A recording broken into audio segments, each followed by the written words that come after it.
निवडणूक ही माझ्यामुळे लागली, त्याच्यामुळे नाही. तो तर म्हणत होता मी बिनविरोध निघणार आहे. तो म्हणत होता मी बिनविरोध निघणार आहे. मग आमच्या सोसायट्या ते अपात्र करण्याचा मार्ग होता. सप्रेम नमस्कार. मी तुळशीराम यशवंतराव बोबडे, राहणार माटेगाव. आमच्या जिल्ह्याच्या लाडक्या पालकमंत्री मेघनाताई बोर्डीकर, आमचे लाडके खासदार बंडू जाधव, रामप्रसाद बोर्डीकर, सुरेशरावजी वरपुडकर, विशालराव कदम, सुरेशरावजी भुमरे, बालाजी रामराव देसाई यांच्या नेतृत्वाने मला निवडणूक लढवायची संधी दिली. मी गरीब शेतकऱ्याचा एक मुलगा आहे. त्यांच्या नेतृत्वाखाली मी निवडणूक लढत आहे. सप्रेम नमस्कार. मी तुळशीराम यशवंतराव बोबडे, राहणार माटेगाव. मी ते उमेदवार जर निवडून आला तरी त्या उमेदवाराला मी आणखी अपात्र करेल अशी धमकीचा इशारा तुम्हाला देत आहे. ते त्याबद्दल तुमचं काय नेमकं काय मत आहे? नेमकं चुकीचं आहे. निवडणूक ही माझ्यामुळे लागली, त्याच्यामुळे नाही. तो तर म्हणत होता मी बिनविरोध निघणार आहे. तो म्हणत होता मी बिनविरोध निघणार आहे. मग आमच्या सोसायट्या ते अपात्र करण्याचा मार्ग होता. कोणालाच मिळू देत नव्हता. एक एरंडेश्वर, माटेगाव, सोन्ना अशा आमच्या दोघं तिघाच्या सोसायट्या ते आम्ही ते ज्यावेळेस करीत होतो त्यावेळेस आम्हाला खूप त्रास दिला त्या माणसानं. नंतर आमच्या झाल्याच्या नंतर आमच्या विरोधात त्यांनी निर्वाचन अधिकारी आमच्या विरोधात आक्षेप घेतला.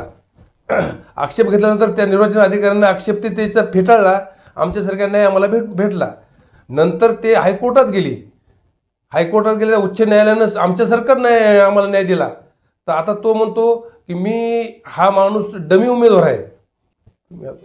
आम्हाला अपात्र करण्याचा प्रयत्न करीत होता. मग ते न्यायालयानं आम्हाला पात्र केलं.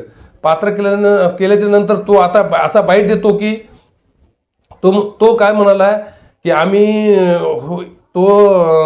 हे डमी उमेदवार आहे. मी त्याला निवडणूक जिंकल्याच्या नंतर सुद्धा मी त्याला 6 महिन्यामध्ये बाद करणार आहे. हे चुकीचं आहे. त्याच्यामुळे जनतेने त्याच्यावर विश्वास ठेवू नये. आपल्यावर विश्वास ठेवू नये. कारण संभाजीनगरच्या उच्च न्यायालयाने आम्हाला न्याय दिला आहे. आणखी सांगा, तुमचे अनेक उमेदवार या अगोदरच बिनविरोध विजय झालेले आहेत. तर तुम्ही मतदारांना नेमकं आव्हान काय कराल? आणि बँकेचे संचालक असो, अध्यक्ष असो, तुमच्याच पॅनलचं होईल असं तुम्हाला वाटते का? आमच्या पॅनलचे 10 उमेदवार बिनविरोध निवडून आले. माझा 11वा सुद्धा 100% विजय आमचा आहे.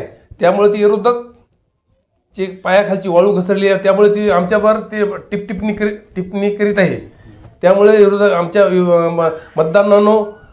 मतदान भगिनींनो, तुम्ही त्याच्यावर विश्वास ठेवू नका. आपला विजय निश्चित आहे. बरं, मतदानासाठी अवघे काही तास शिल्लक आहेत आणि विरोधक विनाकारण म्हणजे दुष्फेक करत आहे लोक मतदारांच्या नजरेमध्ये. तर तुम्ही परिसरातील आपल्या मतदारांना शेवटचं काय आवाहन कराल आणि त्यांनी नेमकं काय करायला पाहिजे? शेवटचं ते ज्या गोष्टी बोलतात त्याच्या दिशाभूल करा. मी प्रामाणिक तुमचं काम करणारा माणूस आहे. गरीब घरचा शेतकऱ्याचा मुलगा आहे.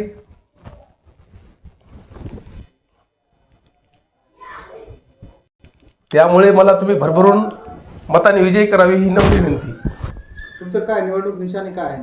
माझी निवडणूक निशाणी आहे कबशी पुढे फुलीचा ठसा मारून मला भरभरून मताने विजय करावे ही नम्र विनंती.